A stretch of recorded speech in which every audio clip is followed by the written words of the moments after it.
लम्हा लम्हा वक्त गुजर जाएगा, फरवरी में अब एग्जाम आ जाएगा। रोज रोज थोड़ा पढ़ लिया कर बेटा, तू कोई रण छोड़ दा छाछड़ नहीं जो ऑल इज वेल बोल के पास हो जाएगा।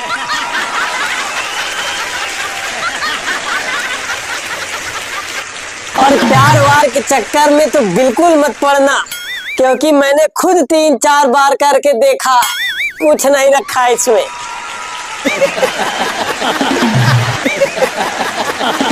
और जब मुझे धोखा मिला तब मुझे समझ में आया कि साला घर वाले एक दिन अच्छी लड़की देख के शादी करा ही देंगे, क्यों खामखा किसी लड़की के चक्कर में कष्ट उठाएं।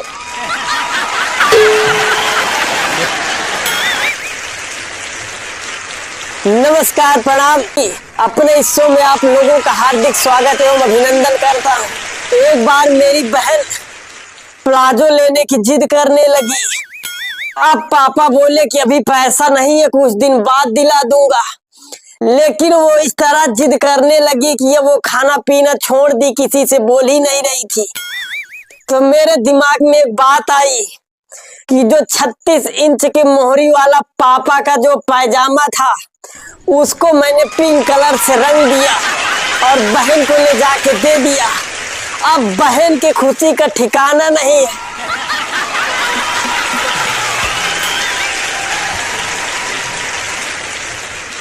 अब पापा अपना पायजामा ढूंढते ढूंढते थक गए और उधर मैं ये कारनामा देख के मैं अकेले में बैठ के हंसते हंसते थक गया।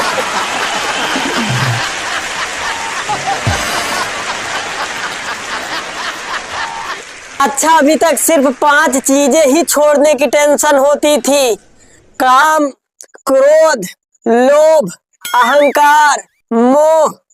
लेकिन अब तो 10 चीजें छोड़ने की टेंशन हो गई है: काम, क्रोध, मोह, लोभ, अहंकार, Facebook, Instagram, Twitter, WhatsApp, YouTube. भाई साहब, इंसान इतना चालाक होता है कि 108 गुड़िया की जो माला होती है, जब उसको जपता है तो 108 बार जपने में 80 जगह उसका दिमाग इधर उधर इधर उधर जाता है। लेकिन अभी 10,000 की गड्डी दे दी जाए गिनने के लिए, कसम से कह रहा हूँ, एक बार भी उसका दिमाग इधर उधर नहीं जाएगा। इतना ज्यादा एकाग्रचित हो जाएगा कि आप सोच नहीं सकते।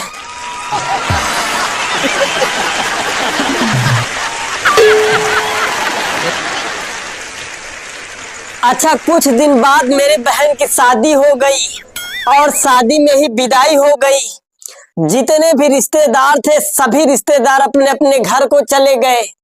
तो एक दिन हमारे मम्मी पापा एकांत में बैठे तो हमारे पापा मम्मी से कह रहे हैं कि बेटे की भी शादी हो गई है और अब तो बेटी की भी शादी हो गई, विदाई भी हो गई बेटी की। जब कभी तुम मुझसे लड़ती थी तो यही कहती थी कि हम अपने बच्चों के लिए रुके हैं तुम्हारे साथ, तो अब कब जाने का प्लान कर रही?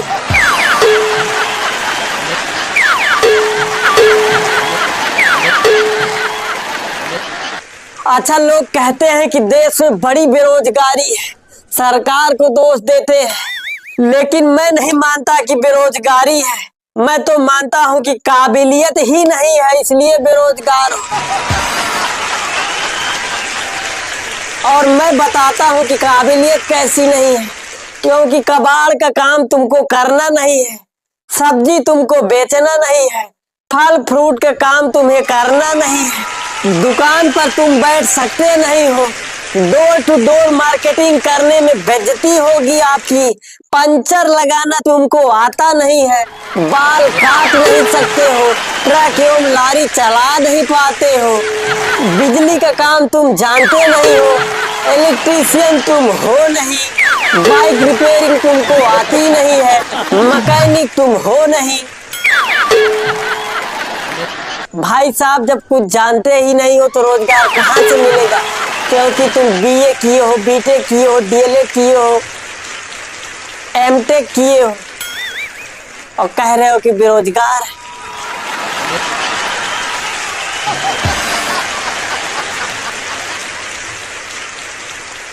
इसलिए कहता हूं कि अगर बेरोजगार हो तो उसमें कमी आपकी है, इसलिए हमेशा खुश रहा करो। अगर खुश ना रह सको तो प्रेशर कुकर से सीखो। बेचारे के ऊपर ऊपर से भी प्रेशर रहता है और नीचे से आग जलती रहती है, उसके बाद भी मस्त सीटी बजाता रहता है।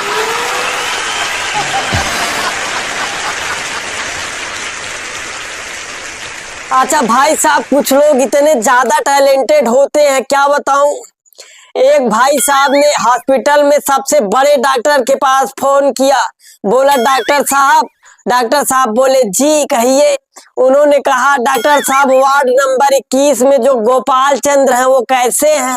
तो डॉक्टर साहब बोले कि अच्छा गोपाल चंद्र वो तो ठीक है, उनका शुगर लेवल अब ठीक है, उनका ब्लड प्रेशर भी सही है, खाना पीना भी खाने लगे हैं, बस 2-3 दिन में छुट्टी हो जाएगी उनकी।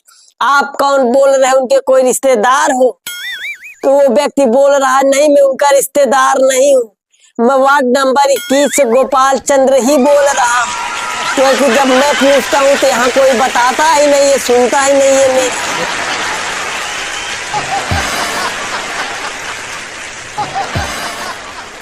अच्छा भाई, एक बार मैं भी गया होटल और वहां मैं नाश्ता वास्ता किया और जब पेमेंट किया उसके बाद मैंने वेटर को बुलाया। बुलाने के बाद उसके कान में बोला कि ककड़ी का 2 टुकड़ा रोज आंख के नीचे लगाया कर, इससे जो डार्क स्पॉट होता है वो खत्म हो जाता है। और शाम को मेथी भिगो दिया करो, सुबह उसका पानी पी लिया करो और उसको खा लिया करो, इससे पेट सही रहता है। अब वेटर मुझको घूर के देख रहा है, क्या कह रहे हैं। उसने पूछा कि ये सब मुझे क्यों बता रहे हैं। तब मैंने बोला कि किसी ने कहा था कि पेमेंट करने के बाद होटल में वेटर को टिप दिया जाता है, तो वही मैं तुमको टिप दे रहा हूँ।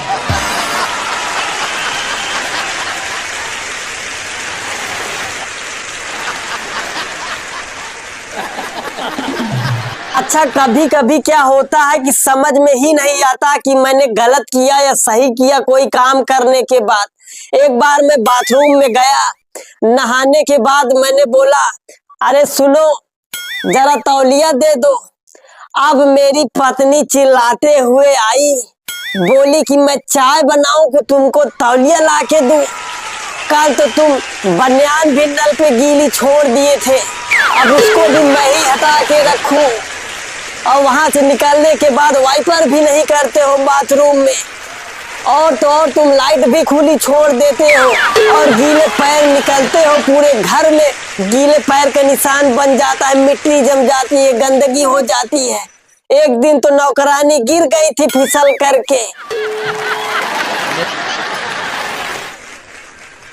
3-4 दिन नहीं आई, काम करते करते मेरी जो हालत हुई थी, साला मैं कंफ्यूज हो गया कि मैं नहा के गलती किया कि शादी करके गलती किया।